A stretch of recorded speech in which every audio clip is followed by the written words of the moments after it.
Thomas Rivera is going to be the first speaker. And Thomas, you can go ahead. All right, great. It's a pleasure to be here. This is joint work with Coach John and Fahad Saleh, and this is a paper on equilibrium staking levels in a proof-of-stake blockchain. So just to motivate this idea a little, we know that blockchains are governed by a set of rules. These rules are typically referred to as consensus protocols. And what we see in practice in terms of the existing blockchains, in general, there are two of the most popular classes of consensus protocols are proof of work and proof of stake. So proof of work was the original consensus protocol. And as motivated by this session, proof of stake is sort of a rising competitor. Just to give you an idea what I mean by that, right? Ethereum is currently planning on switching from a proof of work to a proof of stake blockchain. This will be called Ethereum 2.0. And after this switch, the proof of stake blockchain universe market cap will be more than half of the proof of work market cap. So this will represent a sizable fraction of the universe of blockchains. So in general, and again, motivated by this session, the literature has focused on proof of work consensus. And this makes sense because proof of work came first. And in that literature, we've studied things like mining incentives and pooling resources and miner extractable value. And some of these concepts, though, are highly specific to the proof of work consensus protocol. So in general, there's been less work on proof of stake consensus. And the subject of this paper is to study equilibrium staking incentives, the sort of analog to mining incentives. Now, before I go into what exactly we're looking at in this paper, I just want to give a very high level idea of what is staking. So in practice, many proof of stake blockchains will have lots of differences, but this we think is sort of some of the main commonalities between these proof of stake blockchains. So in general, the proof of stake blockchain is going to maintain and update the blockchain through a process called staking. Any investor that holds the cryptocurrency can stake that cryptocurrency at any point in time. And then the staked cryptocurrency is going to be held dormant. And this is going to allow the protocol to achieve consensus through this process. So what's going to happen is at predefined intervals in time, the protocol is going to select one unit of cryptocurrency from the set of staked cryptocurrency. The selection is going to be done uniformly at random. And then the owner of that unit that's selected is going to be allocated the right to update the next block in the blockchain. Okay, so that's how these blocks are going to be added. That's the selection process. And already this is very different from the way that proof of work updates the blockchain. So in general, staking is going to require holding your cryptocurrency dormant. And in exchange for this, the protocol is going to guarantee you some return, which will be paid out via block rewards. So every time that you're selected to update the next block in the blockchain, the protocol is going to guarantee you some reward for this, which is going to be the block reward. Now, the blockchain is sort of a closed system, so there's no funding going in or out. So basically, in order for the protocol to guarantee you this payment, it's going to have to do that by issuing new cryptocurrency. So you're selected to update the next block. And after doing so, you're going to be issued this new cryptocurrency as the reward. Now, the object of study in this paper is going to be the equilibrium staking level, which we're defining as the market value of all staked cryptocurrency. And this is a very important sort of variable for a proof of stake blockchain because it's going to be highly linked to the security of a proof of stake blockchain. In particular, taking over the process, the block creation process, is going to involve a cost that's going to be proportional to the equilibrium staking level. And so in that sense, if you want to make the cost of attacking the blockchain prohibitive, then you're going to have to ensure a high staking level for your proof of stake blockchain. Now, because of the fact that staking, the reward for staking is these block rewards, generally speaking, sort of abstracting from fees, this is the guaranteed reward that you get. It sort of generates a natural intuition, which is that if staking levels are low and you want them to be higher, well, let's just increase the block rewards and that will increase your staking incentives. And the point of this paper is to show that this natural intuition is actually flawed. There's a much more complex relationship between block rewards and equilibrium staking levels. So in some cases, in many cases actually, increasing the block rewards will have the opposite effect on equilibrium staking levels, causing them to decrease. Okay. So just to give you a preview of the results, we're going to model staking incentives when agents have different trading horizons. And that's going to be a core feature of the model that drives a lot of these results. So once we impose this condition, what we're going to see is that these block rewards, because of the fact that they're paid by issuing new cryptocurrency, they're actually going to create redistribution from short horizon investors to long horizon investors. In general, the short horizon investors are going to dislike this, and this is going to lower the level of investment coming from these short horizon investors. In contrast, long horizon investors will enjoy these extra block rewards, but it's their relationship, their investment levels are going to also depend on short horizon adoption. So this is just going to lead to our main result, which I'll try to explain in more detail later, which is that staking levels are going to have an inverse U-shaped relationship with block rewards. In particular, staking levels are going to be increasing in block rewards when they are low and decreasing in block rewards when the block rewards are high. So what I want to do now is just give you sort of the overview of the model, and then I'll be able to sort of give you some of the core intuition as to why we have this relationship between staking levels and block rewards. So we're going to model this sort of proof of stake blockchain with discrete periods. In the proof of stake jargon, these periods would be called epochs. So you have some fixed intervals of time. The blocks are going to be added within the epoch. So for Cardano, for example, the epoch would last 5 days. And then the important thing about these epochs is that if you want to stake, then you're going to have to do it before the epoch starts. Okay, so I will come back to that later as to why that's important. So then we're going to have a measure of agents arriving in each period. They're each going to have some endowment, and they're going to look to invest that endowment in either the proof of stake cryptocurrency or some alternative outside option. We're also going to allow our agents to have heterogeneous outside options, so they're going to be continuously distributed. The thing that this buys us is that now continuous changes in the payoff from investing in the cryptocurrency will lead to continuous changes in the investment levels. So now the core feature of the model is that at the start of each period, these agents, conditional on purchasing the cryptocurrency, they're going to receive a liquidity shock with a fixed probability. So at the start of the period, they flip the coin. With probability theta, they receive the liquidity shock, in which case they have to liquidate all of their holdings. They're going to do this by selling these holdings to the newly arriving agents in that period. Okay, with probability 1 minus theta, they don't have to liquidate their holdings, so they hold them one more period. And then with the same probability, the coin gets flipped and the liquidity shock realizes or it doesn't. Once these agents liquidate, they entirely leave the model. Okay, now we're going to allow for 2 types of agents. So some agents are going to have a high probability of receiving the liquidity shock in each period, and other agents are going to have the low probability. So these are we're going to refer to respectively as short horizon and long horizon investors, with the idea being if you have a high probability of receiving a shock, then you're going to have a shorter expected trading horizon than if you have a low probability. Okay, so these are the sort of main difference between our investors in their trading horizons. Now, the investors are optimally going to stake until liquidation. So conditional on purchasing the cryptocurrency, it's going to be optimal for you to stake that until you receive your liquidity shock. So agent I staking their cryptocurrency at time t plus 1, they're going to have holdings that evolve according to this formula. And basically, so my time t plus holdings are going to be equal to my time t holdings plus this additional term. And this term represents the fraction of block rewards that I expect to earn in that epoch at time t, epoch t.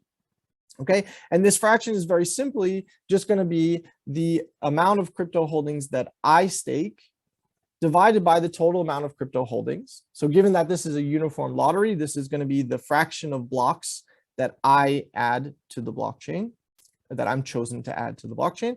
And then this is going to be the total block rewards paid out over the epoch. So this is the expected fraction of block rewards that I expect to receive. So naturally, you can see here, staking is going to be optimal because if you don't stake, then your cryptocurrency is just going to stay constant until you liquidate, right? Your holdings won't have this opportunity to grow. Now, on the other hand, so these investors, when they arrive, they're going to pay an inflationary cost when they're purchasing their cryptocurrency. And the reason for this is that I need my transaction posted within the epoch that I arrive in order for me to own the cryptocurrency. But of course, I won't be able to stake that until the next epoch starts. And there's also going to be block rewards issued in the epoch where my transaction gets posted to the blockchain. And so that's going to represent some inflationary costs that I don't have the opportunity to recoup until I start staking in the next period. And our investors, it doesn't matter whether you're short or long horizon, they're going to face this same inflationary cost when they purchase the cryptocurrency. So what we're going to show is that the long horizon and the short horizon investors are naturally going to recoup different levels of this inflationary cost. So this is going to create different incentives for investing in the cryptocurrency for these two types of investors. Now, before I go there, I just want to introduce a sort of benchmark result. So this is a simple case where all investors have the same trading horizon. Okay, so if everyone holds for the cryptocurrency for the same expected amount of time, then what's going to happen is their payoffs are going to be invariant to changes in block rewards. Okay, if their payoffs are invariant, then so are their staking and adoption decisions. And so this leads to the natural result, which is that equilibrium staking levels are entirely invariant to block rewards when investors have homogeneous trading horizons. Okay, so now even then in this simple case, the natural intuition is violated because if I increase block rewards, basically I shouldn't expect to see any change on the equilibrium staking levels. And the intuition behind this is, again, all investors are paying the same inflationary cost. And when investors have the same trading horizons, they're going to earn in expectation the same amount of block rewards. And this is sort of a zero-sum game in the sense that the total inflationary cost each period has to be equal to the total amount of block rewards paid out in terms of their value, in which case all investors, they pay the same cost and they earn the same rewards, and those rewards have to be equal to the cost in expectation. So it has to net out. All right. So in this sense, the investors don't care whether you have high block rewards or low block rewards, right? Higher block rewards means more inflation now, but it also means I'm going to recoup more rewards in the future, and that's perfectly going to offset the increased inflationary cost now. Okay, so now going back to the case where we have both short and long horizon investors, our first preliminary result, as I mentioned earlier, is that block rewards create redistribution from short horizon investors to long horizon investors. So in the context of the benchmark case, you might be able to already anticipate why this is happening. So basically the long horizon investors, they're going to stake longer. So they're naturally going to recoup more of the inflationary cost by earning more block rewards in expectation. But again, this is a zero-sum game. So the total rewards and the total costs have to net out, which means if long horizon investors recoup more of the inflationary cost, then short horizon investors have to recoup less. Okay, for this reason, short horizon investors are going to dislike increases in the block rewards. It's just going to represent more redistribution to the long horizon investors. So short horizon investor payoffs and adoption are going to be strictly decreasing in the block rewards. Long horizon investor payoffs have a more nuanced relationship with block rewards in the sense that we show that they're going to be increasing when the block rewards are low, and the long horizon investor payoffs are going to be decreasing when the block rewards are high. So before I give you a little intuition on this, just want to show you some illustration of these results. So here we have the long horizon investor payoff in red, the short horizon investor payoff in blue, and the equilibrium staking level in black. Row here represents the cryptocurrency growth rate.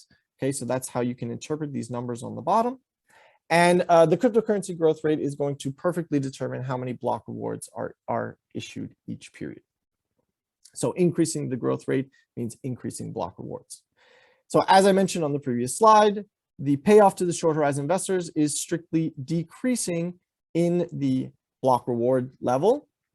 And you can see it flattens out here. And this is the level at which the payoff for investing in the cryptocurrency as a short horizon investor is less than their worst outside option, which means in this case, when block rewards are above this level, no short horizon investor will invest in the cryptocurrency.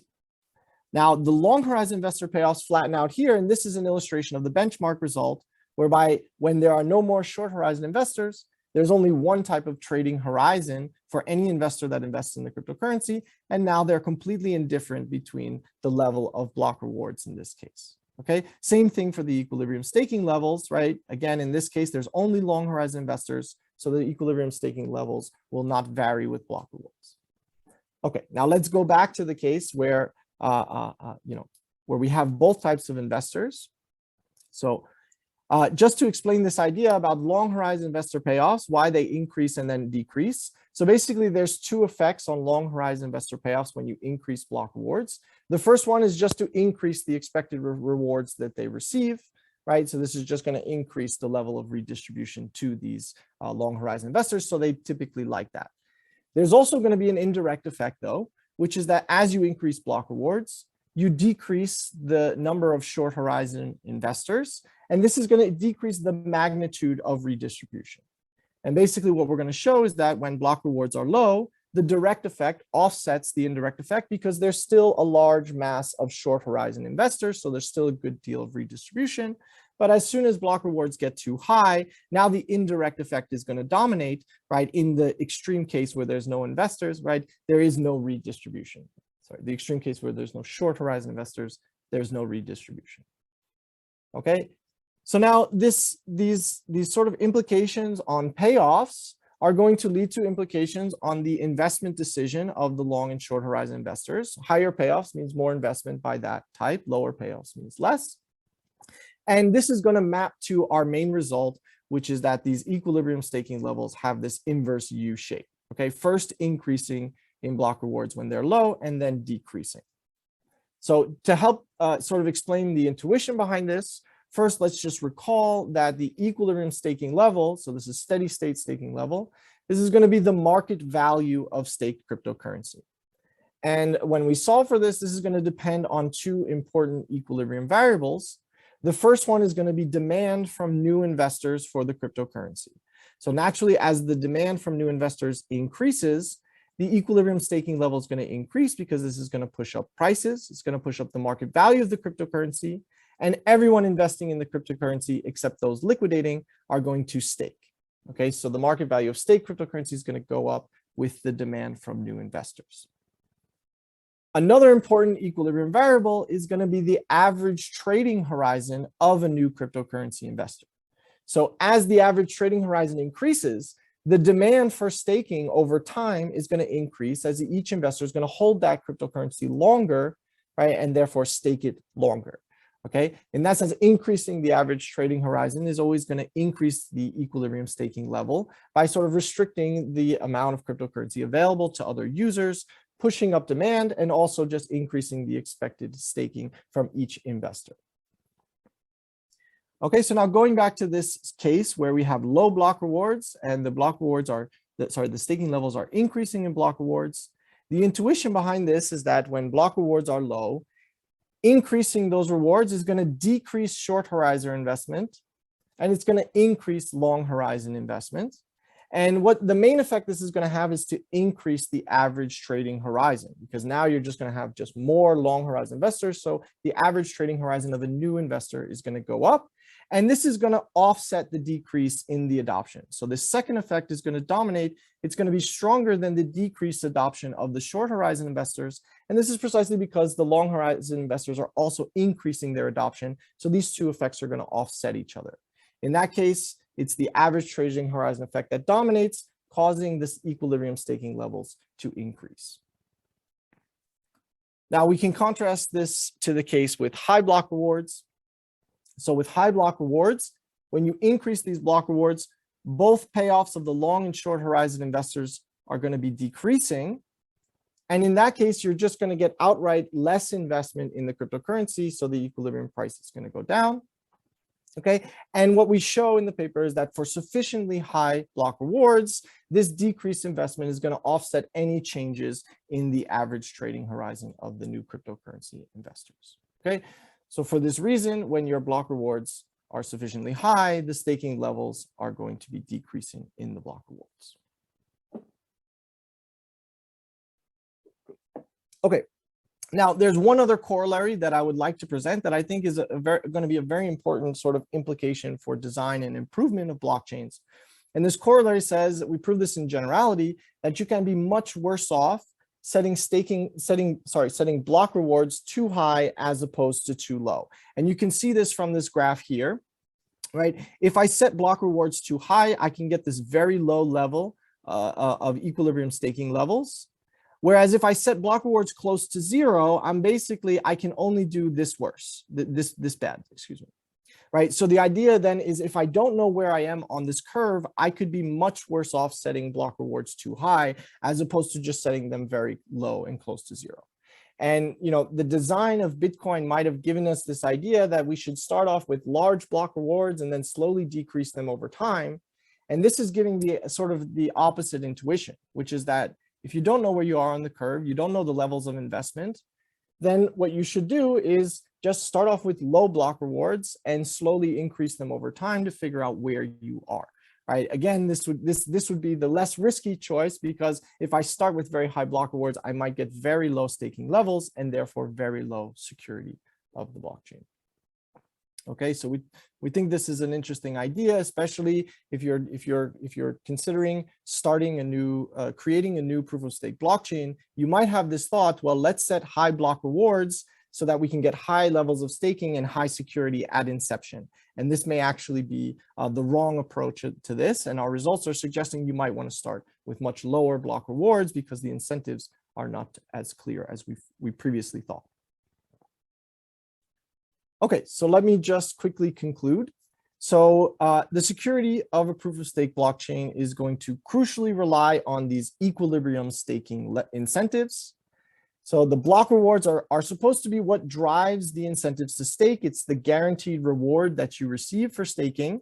So this leads to this natural idea that higher block rewards will always lead to higher staking incentives and higher security for a proof of stake blockchain. What we're showing in this paper is that this intuition is flawed in the sense that, so the reason why it's flawed is that these block rewards are going to create redistribution from short horizon investors to long horizon investors. And this is going to generate a non-trivial relationship, an inverse U-shaped relationship between staking levels and block rewards. In particular, staking levels are going to be increasing in block rewards when they're low and decreasing when they're high. And we hope that these are going to be some important insights taken into account for the design and future improvements of proof of stake blockchains.